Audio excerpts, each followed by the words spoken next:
When is a podcast not a podcast?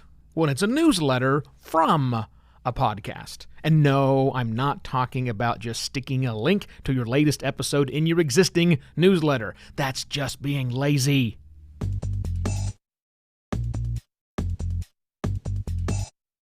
Hello and welcome to another Podcast Pontifications with me, Evo Terra. This week, it's all about things your podcast can do other than make more podcasts, how you can leverage that. Yesterday, what did I talk about yesterday? Yesterday was about live shows, which are quite different than what you're thinking. It's not a live recording of your show. It's something totally different. It's an event. And today, taking the same tack, but with newsletters. Now, you might be thinking, newsletters?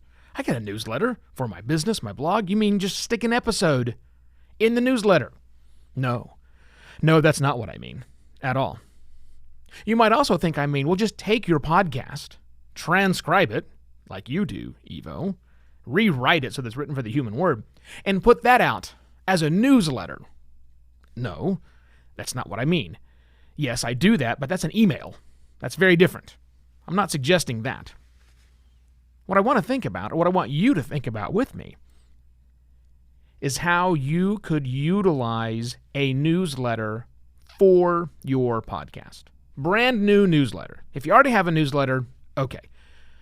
You've got your own challenges with that because we may not want more than one newsletter. But a lot of working podcasters who don't have an existing newsletter, I think should really consider having a newsletter. But those that do have it oftentimes get it a little wrong, or a lot wrong, in my opinion, really. Because they're not really using the newsletter as a newsletter is designed to be utilized. They're using it as an announcement. They're using it as a promotional tool. Hey, I've got a new episode. Listen to it. That's not what a newsletter is designed to do. More importantly, that's not what people who subscribe to newsletters want. Newsletters have been around for the longest time, but you may not know this. They're kind of having a little bit of a resurgence as of late. There are some companies out there, Substack is one, that is making it easier for you to create your own newsletter and push it out to people, and they will pay you for that. Oh, that's kind of cool. We have tools like Stoop, S-T-O-O-P, Stoop, which are changing the way that we, the readers of newsletters, interact with newsletters, getting them out of our inboxes. So there's a new resurgence in newsletters. And just like you should be thinking about, what does my podcast audience want for my podcast? You should be thinking, what does my newsletter audience want from me, from this podcast that I do? And there's a few things you could do with a newsletter, but I think the easiest thing, and the one I really want to focus on today, is using your newsletter as overspill catch, to catch the things you can't put on your podcast. Now, I do a show 4 days a week, so this doesn't actually work for me.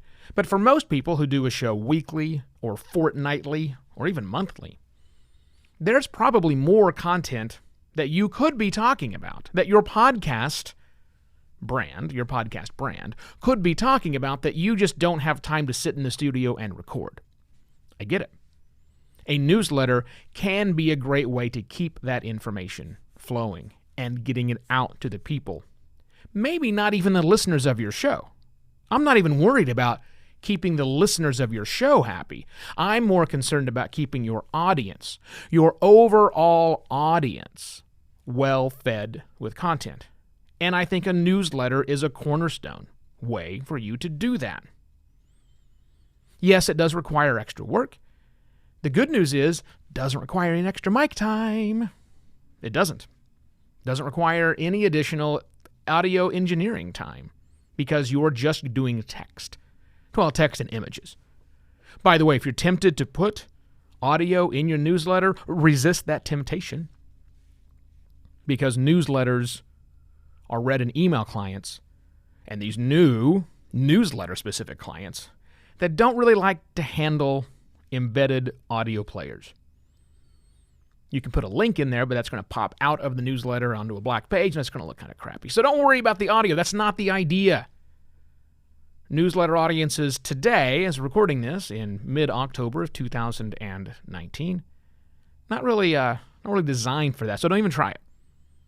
So instead, think about what sorts of newsletter content, what sorts of descriptive text information you could put out to people. Now, maybe you blog. Maybe you blog and you say, well, that's what I'm doing there. Why don't I just take my blog posts and republish them as a newsletter? Well, that's not a newsletter. That's email distribution of your blog post, which is fine. Just like I do email distribution of my podcast episodes. That's fine. Neither of those things are a newsletter. A newsletter is something specific. Kind of like your podcast is something specific, right? You don't just narrate the blog posts from your site, do you? You shouldn't. They're very different things. Same thing for a newsletter. It's a different beast. So if you have extra content, and you probably do, maybe you have guests that weren't perfect for your show for whatever reason, consider taking and having an email conversation with them. Sure, that can actually work. That could be newsletter content somebody might want to read as an individual episode. Also, don't think of your newsletters as a summary of all the things you posted last week.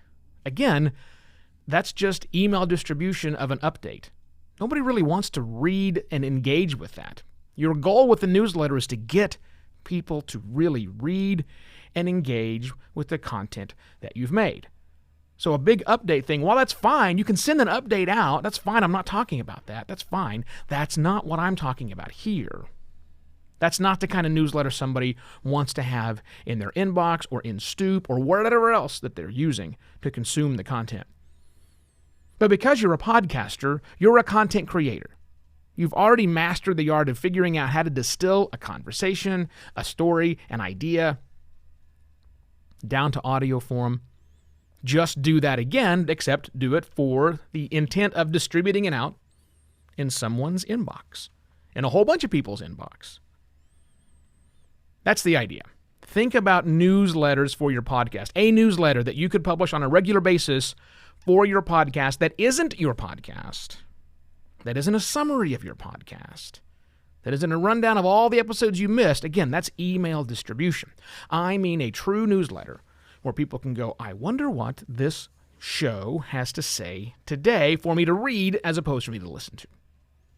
I think you should think about having a newsletter. It's one of the many non-podcasty ways that your podcast can serve your existing and a brand new audience. And yeah, you can have breadcrumb trails back to your podcast episodes. Absolutely, you can have that. But the true intent of this, and I want to speak with you today, is making the newsletter for a newsletter's sake. So do you have a newsletter right now? Are you doing it? Do you think I'm a crazy person? Let's talk about that. You can leave a comment right here. I'll see it. Or you can go to flick.group/podcastpontifications and say it there. A little private group that we have with about 70 people now. It's kind of crazy. If you want to support the show, you can go to buymeacoffee.com/evoterra and buy me a coffee. Do it every month, or actually set it up so that it automatically buys me a coffee every month. That's nice. And if you're in business and you need somebody helping your overall strategy and how podcasting fits into your business objectives, this is what my firm does. Get in touch with me, evo@podcastlaunch.pro, or go to podcastlaunch.pro to see a list of all the services we offer clients all around the world. I shall be back tomorrow with yet another Podcast Pontifications. Cheers.